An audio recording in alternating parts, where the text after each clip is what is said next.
where I was like, oh, this actually, you can be a compassionate leader. Like this could be my thing. And it kind of is, to be honest, because I realized if you care a lot about the people in your team, the players, then you're going to be a good leader because you're going to do everything you can to help people be their best selves. So that kind of became a thing. And actually love became one of my great principles of leadership, which is not something I'd ever heard.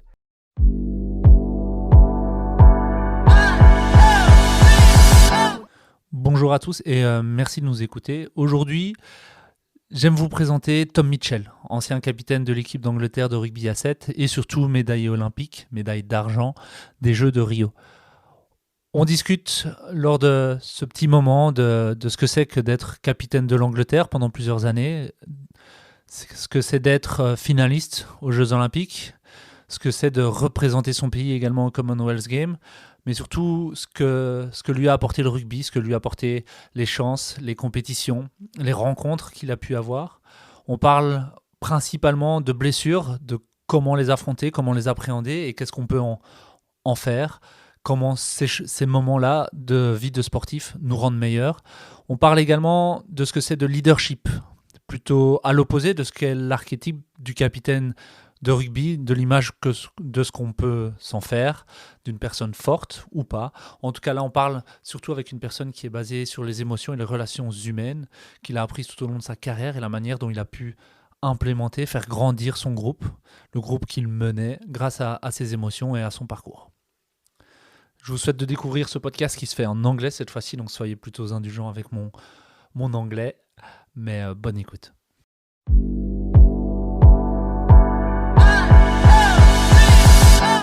I'm very happy to receive Tom Mitchell. Tom, how are you? I'm very well, thank you. Good to be on the podcast. Thanks for inviting me. We could do the whole thing in French if you want. Well, we can begin and see how it goes. Because you know that I've been practicing a lot recently. Tom, est-ce que tu peux te présenter? Oh, no. Okay. En français? Yeah. No, I don't. Try it on. Just try it on. Je m'appelle Tom Mitchell. J'ai joué pour l'Angleterre rugby 7 et Grande-Bretagne rugby 7 pour 10 années. That might be the end of my French introduction. That's just perfect. I will get some more listener for that. So I've been playing professional rugby for just over 10 years. Mm-hmm. Basically one of the first generations probably to have a whole career in sevens specifically. Real professional. Yeah, because there weren't full-time sevens contracts for very long before me. So it's been an amazing experience. I say I'm talking in the past tense because I've stopped playing on the World Series now, but I am still playing rugby, so I'm kind of still in it, but in my later years of my career now. But still having amazing experiences like this. So that's nice. How did you get a contract for England? It was kind of out of the blue for me, so it kind of came from nowhere. I was playing rugby at university, and then I had some people put my name forward for the national team for sevens. Didn't hear anything, and randomly got a phone call inviting me to come into training, which for me was the most amazing thing. And I remember driving home after we had 3-day camp of training. I remember driving home after that and just feeling so elated. I felt so happy because I was like, even if I never progress any further in my career, like I've trained with England sevens, like, wow, I've done it. And that was the beginning. And then I played in some of the European tournaments, so the European series, which England used to use as a bit of a preparation ground for young players.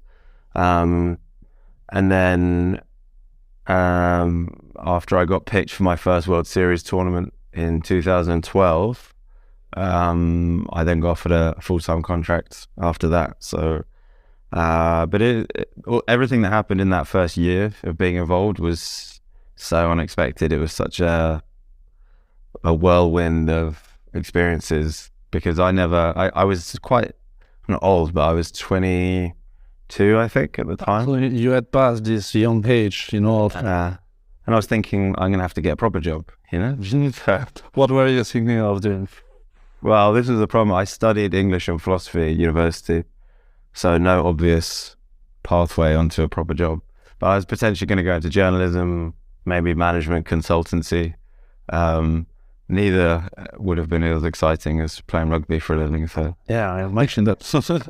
Way different. Like it was rugby and doing traveling the world or journalism. Well, which is kind of hey, we're doing journalism right now. yeah, that's it. I've actually I tried to, because I've always been interested in the journalistic side of things. So over the years, I've tried to write articles I've written a couple for like Rugby World and the BBC and the Telegraph, like just here and there. So I've tried to keep my hand in with that. I don't want to lose any of those useful skills entirely. Mm-hmm. So it looks like your career just took off, like out of nowhere, because you were quite old, like 22 is like the time you have to choose. But it went completely different, and now you have been the captain also of England Seven. So what does it represent for you? Being the captain? Mm-hmm.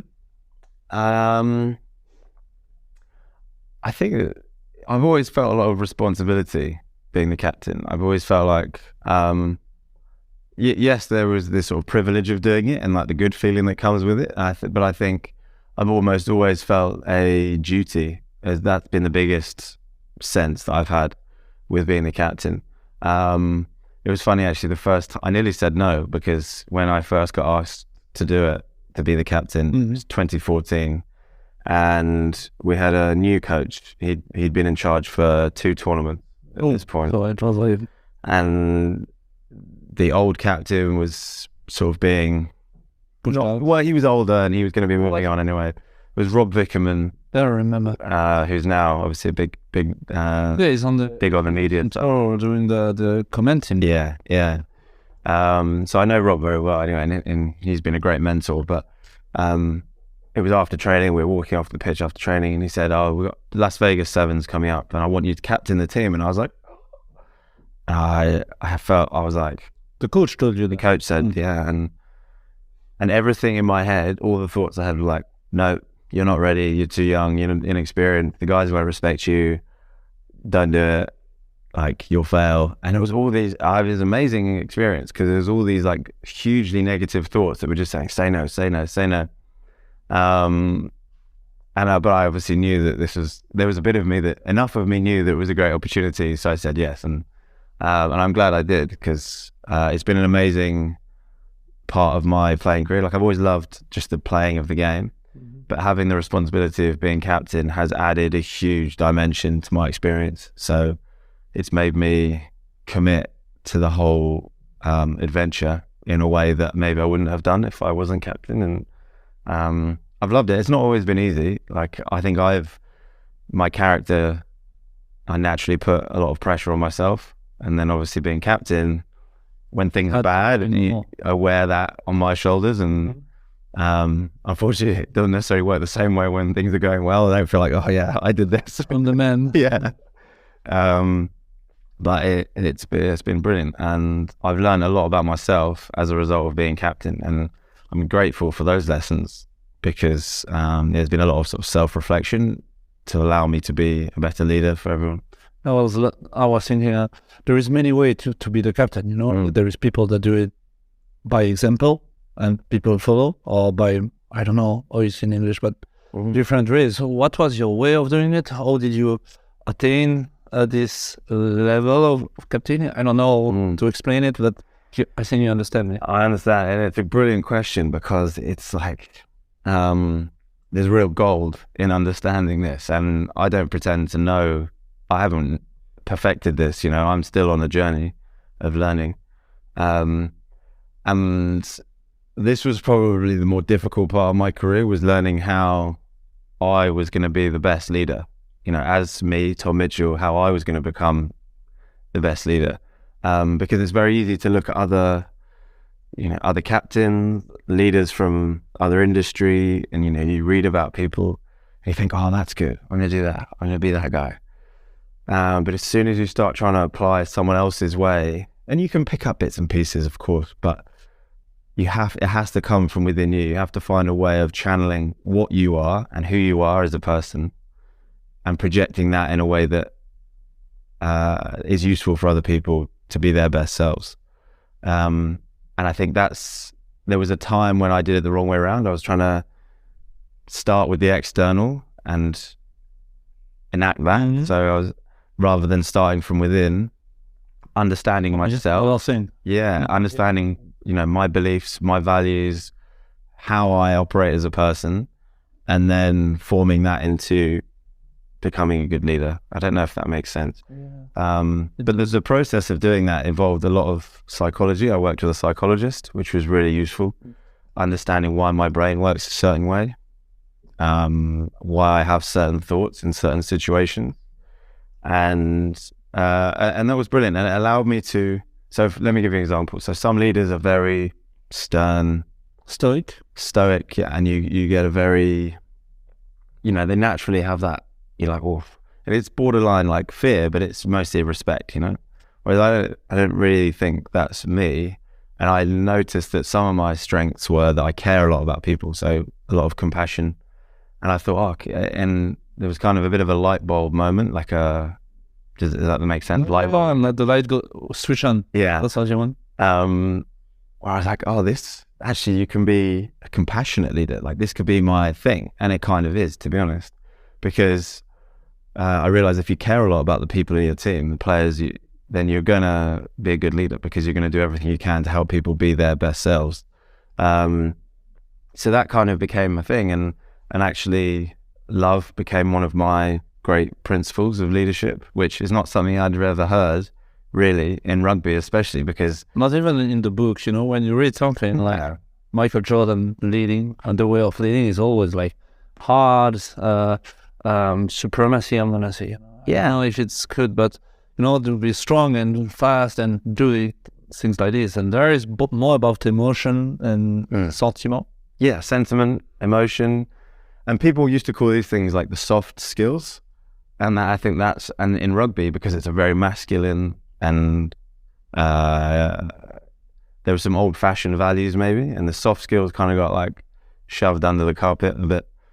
But I realized that those are really useful things. Like, those things were brilliant for me, and actually were things I built my leadership on, really. And another lesson I learned with that was, as you say, old school, or a lot of the stuff you read about is the captain is perfect. The captain knows all the answers. The captain never gets it wrong. So I found I fell into that trap a bit of trying to know all the answers. If there was something I did wrong or didn't know the answer to, you try and just get through it just because you didn't want to show weakness. And that was a massive mistake for a bit. So it was a good learning curve, that, because I realized actually demonstrating vulnerability and the ability to be, I don't know, like, I got that wrong, guys, sorry. Like a normal person, remembering you're a human being, not just a rugby captain of your country, but you're actually still a human being, and we're all, I don't know in French, but fallible, like, we get things wrong. On peut faire des erreurs. So that was a huge lesson for me. And in accepting that, it actually became a strength, because as two human beings, you're not going to connect with me if I claim to know all the answers, because I'm less human.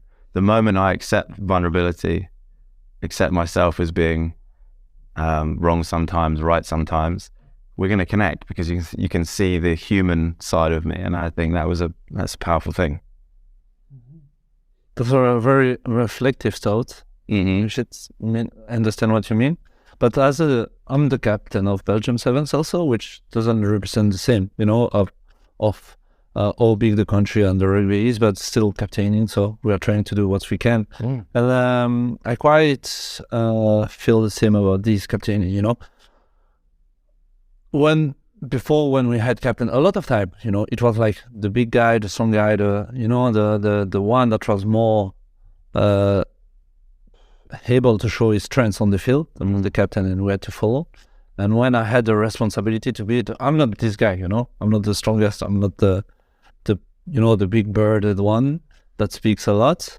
But I feel like I'm trying to inspire my team, by my thoughts, my ideas, and not my speech, but the way of I see the team. I'm not trying to be the guy that resolves everything that have the solution, as you said, on the field and off the field, And I like the ideas of being the leader is only to be the support for everyone. When someone search for the answer or a sport that can be out the field or infield, or when I say outfield is without the team. As you say, if people felt bad or things like that. I was going to say, sorry, in English, it's like I have to connect like this. And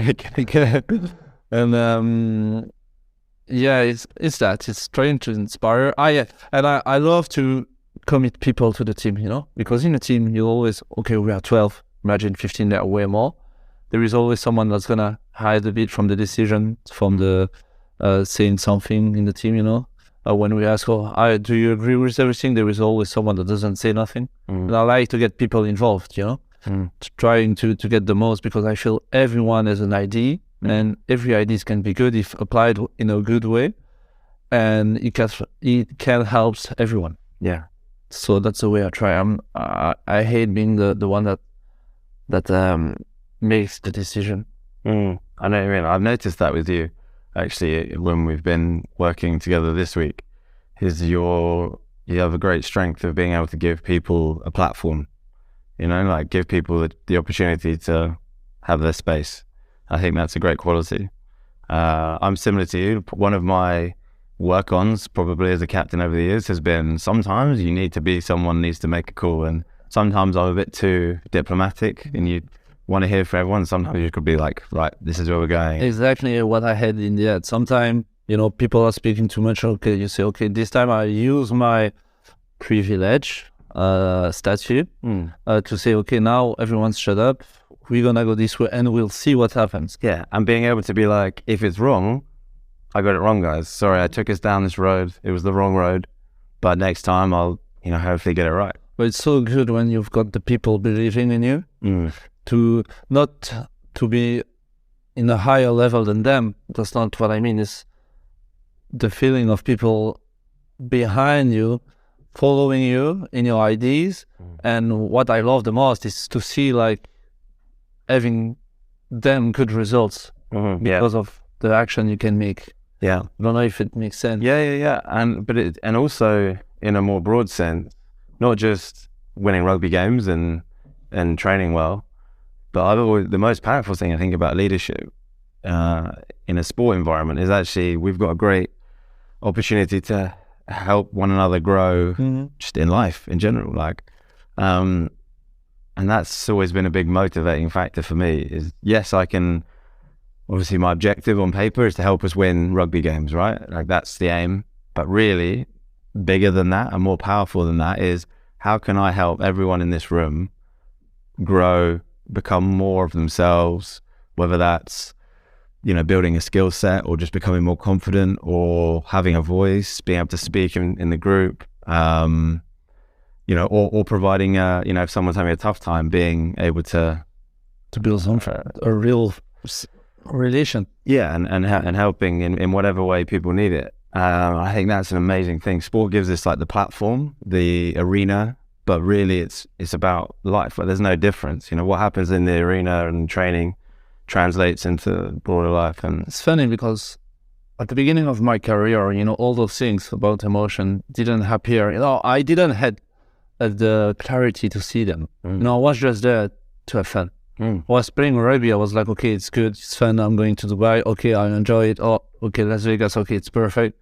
And I wasn't thinking about all these things. And now, I had a discussion with a younger one, 18, he's coming in the team, and we were speaking. He told me, you have a lot of philosophy in your way of seeing rugby. I'm like, it's maybe because of the time, you have time to think first when you're in a tournament, and the pleasure doesn't come from the same things. It doesn't come from only playing rugby. It's learning things, enjoying sharing things, as you said, trying to help people out. Like those young ones, I like to do maybe think I could have helped them in a way that now they are where they are. Not saying that it's because of me, it's because maybe they made a good decision because of my experience or what I could have tell them, Yeah, 100%. Yeah. I don't know if it makes sense really, but No, I do. it's like, yeah, that's the best part. Rugby is not only about sports; it's the growth you can make out of it. Yeah. What is the biggest thing? I'm changing the subject. Huh? No, we are still in it, but what is the biggest thing, 3 biggest things you learned in your life or as a rugby players? Oh, that's a big question. That's tough. 3 biggest things I've learned. For example, me, I'm just throwing one. It's like, time is more valuable than we think. What I mean is that when you get injured, you always think, I have to come back fast, Yeah. to enjoy the most out of the small career we have. But sometimes you have to take this the injury time longer than you think, to be able to enjoy way more the time you have after that. And the career is obviously short, but it's longer than we have in the head. And we always want to be fast, play everything, be there every time, And sometimes you just arrive at the end and say, okay, now it's done. But for me, that's what I mean. It's way longer than that. Yeah, And that's interesting. And I think injury is a great educator. Like when you get injured, it's a great opportunity to learn something. You never know what the lessons will be. But I mean, one of the things I learned from the injury period, and it's similar to what you're saying, maybe, but is about just being here now, and being present, and not, because sport, we're always encouraged because of the nature of the game to think about an outcome in the future, right? So I'm working towards the game at the weekend or the tournament in a month's time. So the next one. And then right, well, wherever we finish in this one, I'm thinking about the next one. And because the nature of it, you work towards something, right? That's just the way it is. But actually to have that and know that, okay, that's the process, but I'm going to be right here in this now. So taking injury, for example, and I had probably one of my worst injuries where I dislocated my ankle. And I remember it was the first time I did like a little jump after surgery and a lot of rehab, and I got to the stage where I could do a little hop. And the physio was very excited. The physio was like, this is great. And I was like, yeah, still a long way to go. And he was like, well, hang on, let's celebrate these moments, like Small wins. celebrate the small wins, and be, that for all we know, I might never play again. Like, we don't know. That's the reality. Maybe I never rehab back to running properly and whatever. So if this is the end point, like, let's enjoy this. And even if it's not, we don't know what's to come afterwards. So, enjoying the moment, being there now, whether it's something that's an enjoyable moment or not, that's the right moment for you, and to be fully in those moments. And it's something I still don't do it all the time. But I think my girlfriend told me, she's in a rehab time, be where your feet are. be with fear. I love that expression. And yes, it makes very sense. Firstly, because the feet is really where you are in your life or in your head. Yeah. So just try to focus on the place you are right now. For example, I'm in the podcast with you. Yeah. Very happy about that. And I remember when I had my knees injuries, like PCL and most of everything. I was on the table of the physio, and I always wanted, okay, no, I want to work more, work hard. I want to run out, you want to go, you always think of the future, I wasn't really thinking about what I was doing. And I told him, like, I'm not going to make it, after 3 weeks even, you can't say that. And it's after time, I said, out of nowhere, you can do a squat, And I didn't had in this time, it was like 5 years ago now, the intelligence of what you just said, to celebrate what I did every time, because it looks simple, it looks normal, because everyone is like, yeah, but you're seeing the big pictures of playing rugby, but not everything, because some people, as you say, will never be able to play again. And we normalize the fact of coming back from injury, but everything you can do is something good and big. Yeah. Because you have to fight yourself, you have to fight your knees, your pain. But because it doesn't just happen either. Like, it's funny, from the outside, people think, oh, that person was injured, and now they're fit. A few months later they're fit. Think, oh, it just heals and you carry on. But actually, with high performance sport, well, any sport, but particularly high performance sport, there's a big process, and you have to work at each stage of the process. Even if it's first few days after surgery, you have to be doing the right things, and that discipline doesn't just happen. Like you have to be committed to that process. And it's a cruel thing, sport, because no one comes and gives you, generally speaking, people don't come and no one's going to give you a medal or a trophy for coming back from injury. Like people are never satisfied also. Yeah. You come back and they're like, oh, so when you come back, and they don't care about all the work hard you've done, and you're like, well, in 3 months again. Yeah. But this is something I always thought we tried to celebrate these moments when in our team with England, when people had the journey back, and invariably we probably didn't celebrate them enough. But if someone came back from injury, we tried to at least acknowledge it as a group, because everyone knows what goes into that process. But then, it's a moment, and then we're like right back to training, focusing on the job in hand. But just thinking about another thing I've learned, actually, when you're talking about interacting with other people, is the non-judgment. So non-judgment of myself and non-judgment of other people. So this was a useful one in terms of leadership, because it allowed me to go to people, have a conversation every day without preconceived ideas. I don't know, does that make sense? So with no former ideas of, how someone might be. So, and even in training, because say someone's training badly, or they've made a lot of mistakes, so there's a bit of me that wants to be like, get the whip out and come on, like work harder. But sometimes, maybe they've had some bad news that morning, or basically you never know, right? And so approaching people every day with a non-judgment is something I heard about. Johnny Wilkinson talks about it a lot on his podcast. Who's that? Joking, a legend. But interestingly, I think you have to apply that to yourself as well. So as I said earlier, I'm often quite hard on myself, and I think sometimes that's useful because it drives you to be better at your sport.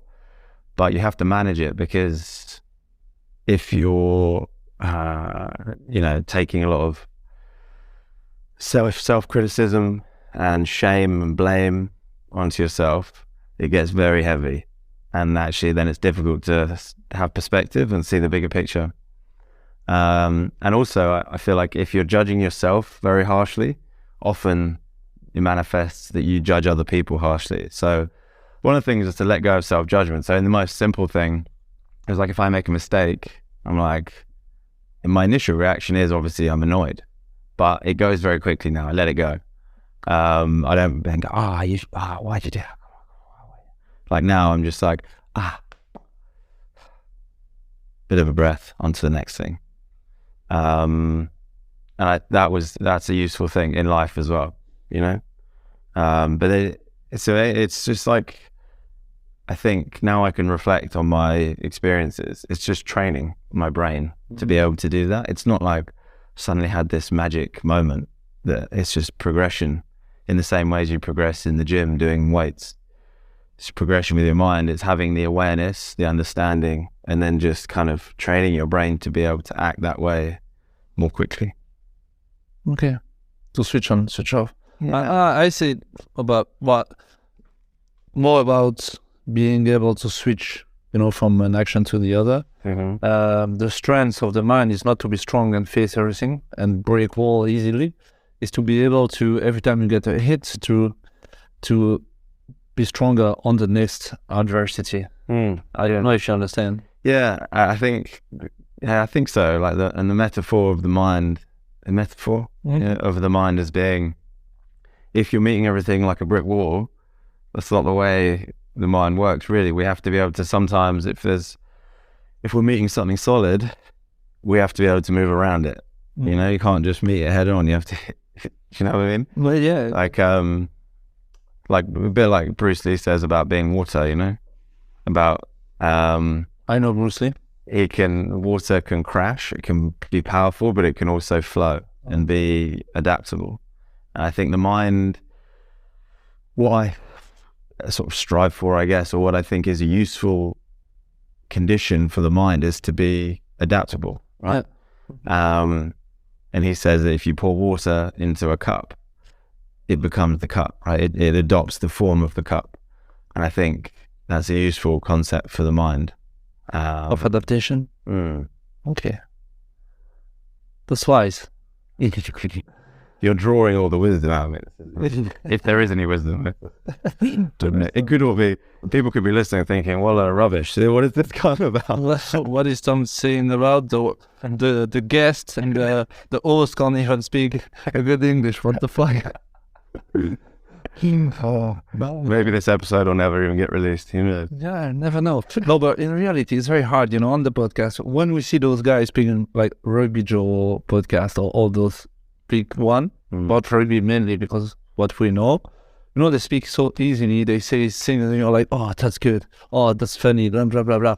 But when I do them, I'm always very shy about showing my thoughts, sharing my thoughts, sorry. Yeah. No, I'm always, when you speak, you're like, okay, that's a good idea. And after you think, oh, but yeah, it's always the same, I'm trying sometimes to do like a lone podcast about a thought I have on trading, on my life also. That's the hardest one. Maybe I was thinking about trading. I say, oh, you have to see trading as this, as this, blah, blah, blah. And then I don't release them. I don't have the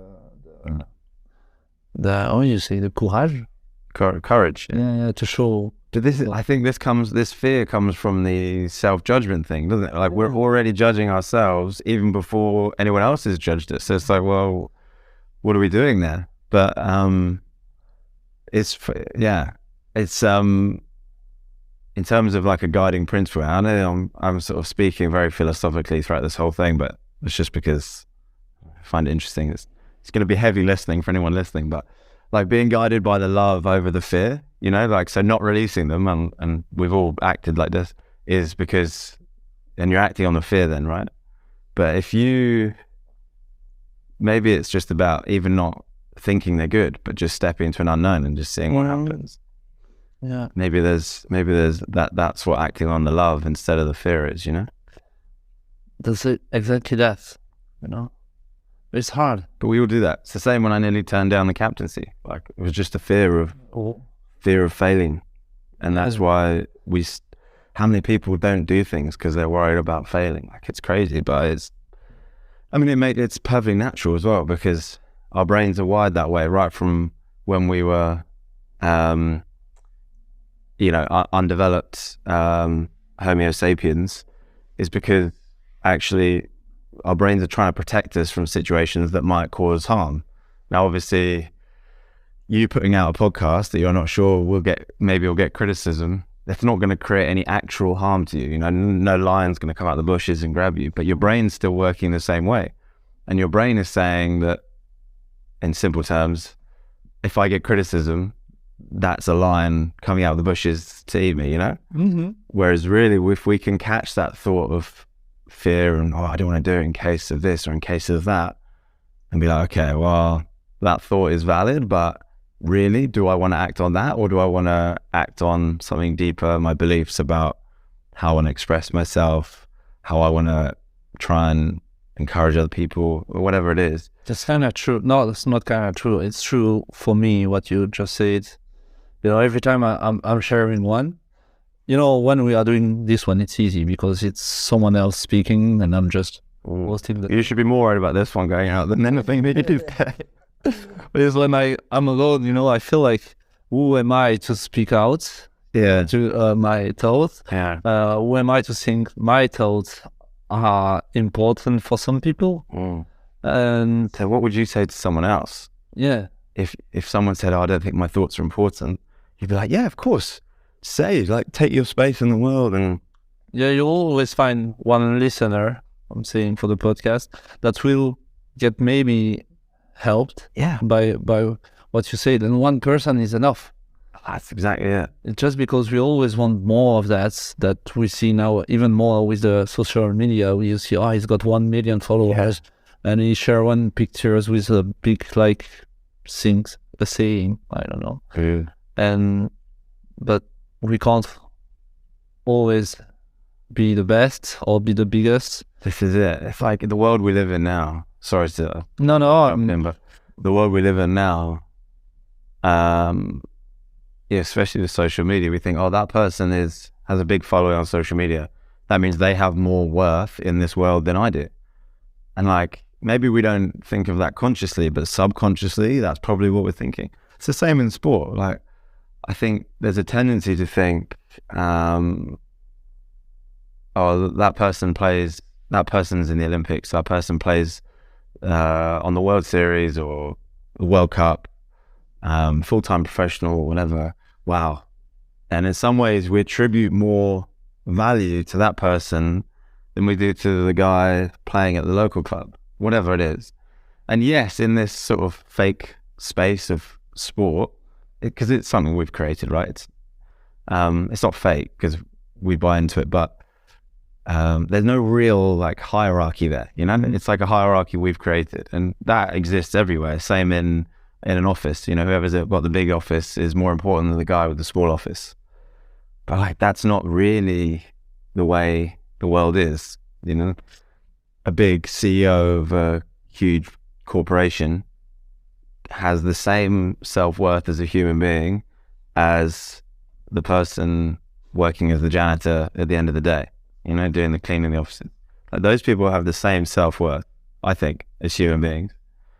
But we live in a world which is about aspiration and growth and being the best and earning money, and so I think we buy into a story that some people have more value than others, whereas I think we're all born with this intrinsic same value. We just don't necessarily treat each other like that, and ourselves, you know. I think I don't have as much value as that person because they're more successful. You're always pushed by trying to be higher and higher, you know. But sometimes just simpler is also good. Because where's the end point? Like, what's the end Where do you stop? Where do you stop? Yeah, I'll have value when I get X. You get to X, you think, I'll have value when I get Y. Where do you stop? And you stop on your deathbed. And you're like, well, am I valuable now? You know, like, seriously. Like, as a dead person? Yeah. But I'm saying this because I now have a bit of clarity because we're talking about it. But in my day-to-day, I fall into the same trap, you know? I hear that person's, I don't know, even, you know, they won the gold and we won the silver. That they've done better. They're more worthy of whatever. I don't know. Like, I buy into those stories all the time, but I try and catch myself and just be like, well, there's not necessarily that much truth in that thought, you know? But speaking about medals, you know, we're gonna come back to the sports stuff. Come back to the sports. What was it you want something to drink? No, just checking that we're not going to be assistant Sifin. Coming back to sports, you went to the final of the Olympics, first one ever for sevens. What was it? You know, but obviously the end is not the one you expected, but it seems you made part of some historic moment also for Fiji. So can you explain maybe if you remember the order? I mean, the whole journey of that Olympics was crazy. Like, because it was the first time it was in the Olympics, sevens was in the Olympics, it was the first time we had GB. So the process of selection for that was pretty nuts because we had 27 players. We then got down to 12 with 2 traveling reserves. And it was all pretty, it was very competitive, very full on. Obviously you got huge disappointment, guys didn't get picked, huge highs for guys that did get picked. All these new experiences, and it was just like unreal kind of roller coaster. And then the tournament itself, again, kind of reflected that. It was crazy. We had, I think our first game against Kenya was quite comfortable, like just a normal game. We won by a couple of scores. Every game after that there was 2 points in it. So we beat Japan by 2 points, New Zealand by 2 points. We beat Argentina in extra time there's 1 score. We then beat South Africa by 2 points in the semis. So we'd been like, it was like everything was on the edge. It was like, not those tournaments where you can go on a roll Yeah. everyone, and It was That's everything was like right down to the wire on the edge. And then we got to the final and we got blown away by Fiji. I mean, they were unbelievable. And in all honesty, people ask me this, like, oh, you must have been so disappointed about about losing in the final. And I was, but I actually came off in that game at half time. And we were already 20 points down or something at half time. And it's like, we got a long way back here. I think at that point I had a disappointment, but I knew really we'd done so well to get to that point, given all the challenges we had in the preparation, that my disappointment quickly moved on to being like, wow, and then especially during the medal ceremony, I was like, this is an amazing moment for Fiji, because I knew it was the first medal that they'd had for their country. Obviously Fiji is, rugby sevens in Fiji is different from any other country. It's like huge sport, national sport. So for them to win the gold there, in some ways felt like the right thing. like the destiny. Yeah. And I guess I sort of surrendered to the destiny. And at the end of that game, I was like, hey, this is the way it was probably meant to be. If I remember well, we could see like you couldn't stop them. No, we couldn't. And people say, oh, you guys didn't play well in that final. I'm like, I watched it back. We did all right. For the first couple of minutes, we were just like tackling, but they kept offloading. It's one of the best performances I've ever seen. We scored a try towards the end, yeah. The end, okay. But they were so good. Then they kept getting the kickoffs back. We just had we just couldn't get into the game. And I don't think people say, oh, you guys were too, you didn't switch on for the final because you were too happy that you got through the semi because it was a very close game. I was like, nah, we were ready for that game. Like, we were in a good place. We just had no answer to what Fiji were doing. If I had my time again, maybe we could have adapted our kickoff set up quicker and changed a few things. But mentally, I think we were in a good place. We just, from the first minute, we were just getting beaten by a very, very good team. It's just sometimes when people analyze teams, they don't think about the fact there is two teams. Yeah. So to tell you, yeah, you were too happy. Obviously you were, but I'm sure when you get there, you wanted to win the middle, you were like, okay, but if we lose, no problem, we've got one. No way. No one goes into an Olympic final being like, no, you give it all, but sometimes you can play your best. It's just not enough. Yeah, and that was what it was. And it was just one of those. And I don't have any real regrets about that final. People say, oh, but you lost by 30 odd points. And it's like, well, yeah, because Fiji, and I'm sure even if you change your plan, they were in the state of flow, they had like, I'm sure you changed the pods where you kick, the ball was always going to be their way. Yeah. You could see them play. I remember they do whatever they want. Yeah. It was working on. Yeah. So and you're right about them being in flow. And some of their games actually, they hadn't played that well in the tournament. They were good, but they'd been a little bit off. But I think when they were in that final, they just settled down because they knew that they'd already achieved a huge thing because they would at least have won Fiji's first ever medal, I think. So they played with like this relaxed way, and whenever Fiji are like that, you're in for a tough ride. Never played Fiji, but heard many times what it was too. Oh, they're brilliant. Like, brilliant to play against, brilliant to watch. One of the best teams in the world, just because they have a style that's all their own. Yeah.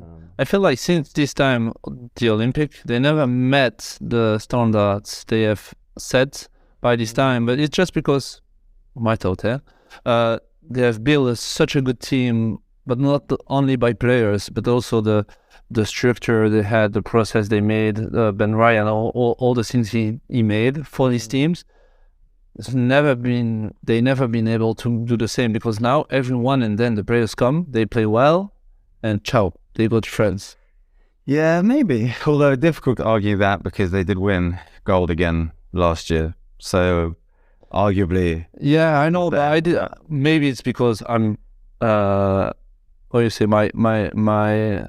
My thinking is flowed by the time. 2016 for me was amazing to see my sport at the Olympics. So I've got this. Yeah, it was better before. Yeah, I know what you mean. Yeah, I don't know. I mean, the reality is they're always going to be a competitive team because they've got an endless supply of brilliant players. But it will be a problem. Like, hopefully, they don't keep losing players to 15s clubs. But the reality is, for them, it's a good life if they move abroad. You know that. I hope for all of them to have this chance. Hopefully, in the future, they'll get paid properly for what they contribute to the sport. Because the reality is, they're a huge draw. You know, they bring people in. 'Cause Fiji, everyone loves watching Fiji, and those guys don't get paid very well, as far as I know. So hopefully that'll change. I hope so. Completely different. What will be your three best tips to be a better rugby player? What can you do in your daily life? What makes a difference for you? But whatever it can be, nutrition, training, skills, tips, etc. And we're gonna choose 3 because we're not gonna play the final because of I think for people who want to get better and have aspirations of playing at a high level, the first one is you have to work hard. And I know that's the most traditional thing, but I do wonder whether people miss that sometimes. And it's I look back and I actually worked really hard for when I was younger. I'm just stepping in. What do you mean by work hard? You know, because I've got a lot of young people, players or athletes, whatever. They say, yeah, I work hard. I go to the gym 4 times a week. I'm like, is it working hard? Or what is it working hard for, your sports? Yeah, well, I mean, there's the work smart bit of it as well. And like, obviously you want to try and put your energies into stuff that's going to be useful. So it's not just blindly doing loads, but if you can have the attitude that I think the attitude comes first and then the structure comes after, kind of thing. Mm-hmm. So if you can, even, you know, when sometimes you'll get it wrong, sometimes you'll be training in the wrong way. But I think if you can always hold on to the attitude of willing to commit and put yourself outside of your comfort zone physically and mentally, I think that's a useful thing to hold on to. And I think that'll, even if you get things wrong at some points, it'll carry you further. Whereas someone might have the perfect training program, all the right things, but if they're only committing 75% and they're not actually, you know, maxing themselves out in whatever area they need to, they're not going to progress. So I think that's an obvious one in some ways, but I think it's actually harder to access that than... Nico? The other one is about rugby, especially. I see a lot of young guys now because there's this lure of professional contract. You forget to enjoy the game. People forget that it's a game, like you said earlier, you play for fun. Like, this is a game to be enjoyed. And yes, there'll be frustrations if you're not getting picked or you get injured or you lose in games. But remember why you started. Like, understand why you first put on your boots and you first picked up a rugby ball. Finding your why. Exactly why Cecile told me the same. Yeah. And say, when you know your why, it's always easier. 100%. And if your why is, because I want to earn loads of money, fine, maybe that's okay. But maybe there's some other stuff going on as well, because if not, like, if it's not powerful for you, then it's difficult to progress, I think. And especially, we talk about working hard. It's difficult to work hard unless you're being fueled by something powerful inside you, you know? And I think I only really discovered or asked myself the question about my why quite late in my career. Like, just being conscious of it. Like, there was obviously always something in me, but it was just being conscious of what that was.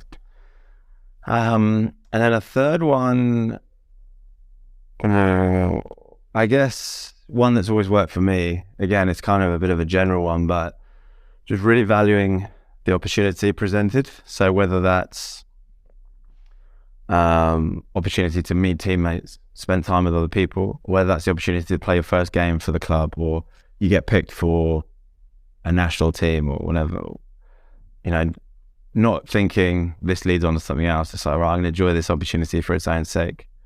And I've always found that useful. Even now, recently, when I've gone into sevens tournament, you think, right, I've got 6 games to play, but I always think of each game as going to be my last one, because it might be, reality, get injured or whatever. Never know. You never know. So I always think about the opportunity that's right in front of me and try and value that and be grateful for that. And that helps me stay where my feet are. Well, last one question very fast. How would you face the end of the career? Or how will you speak out for someone?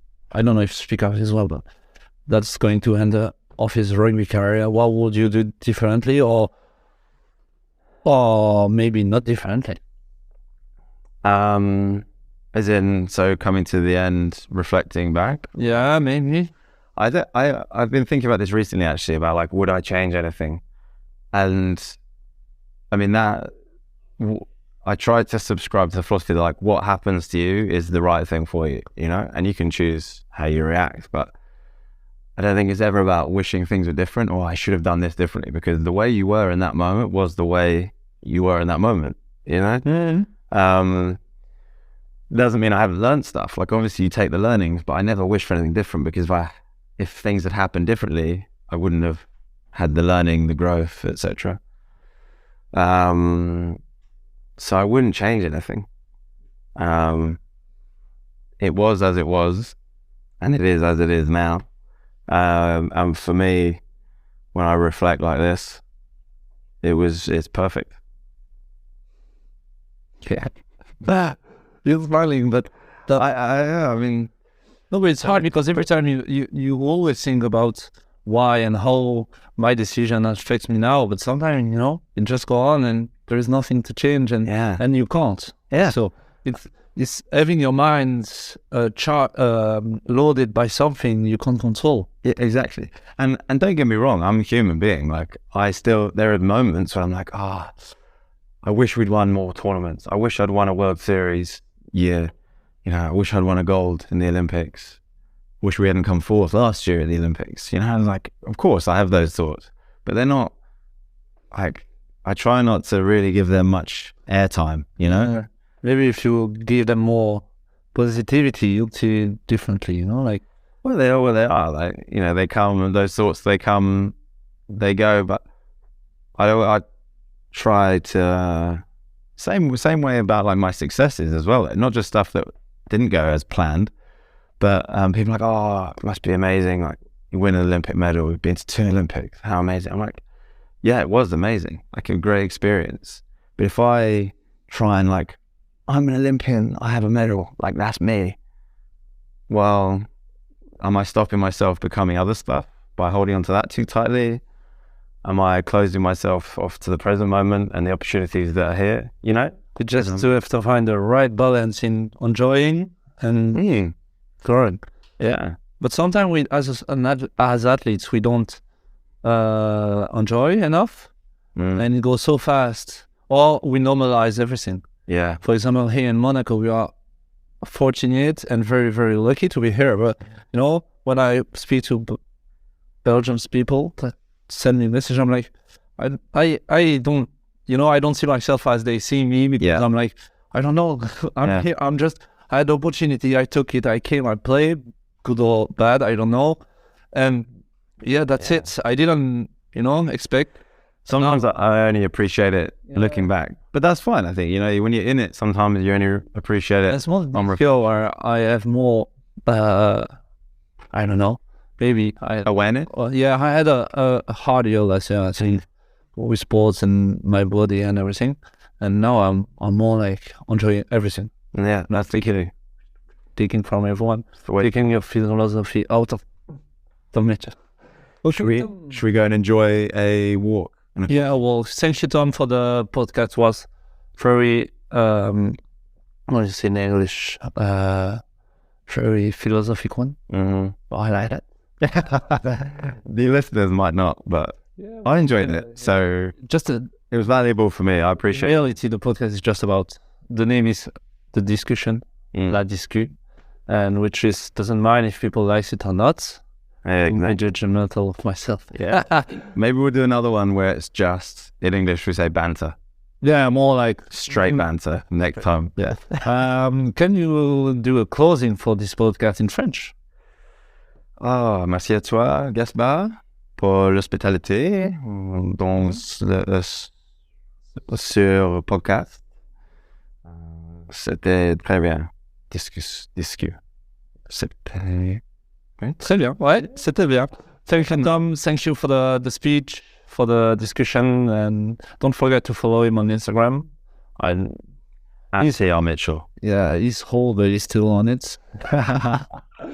No TikTok. Yeah, no TikTok, not now. Thank you, guys. Bye-bye.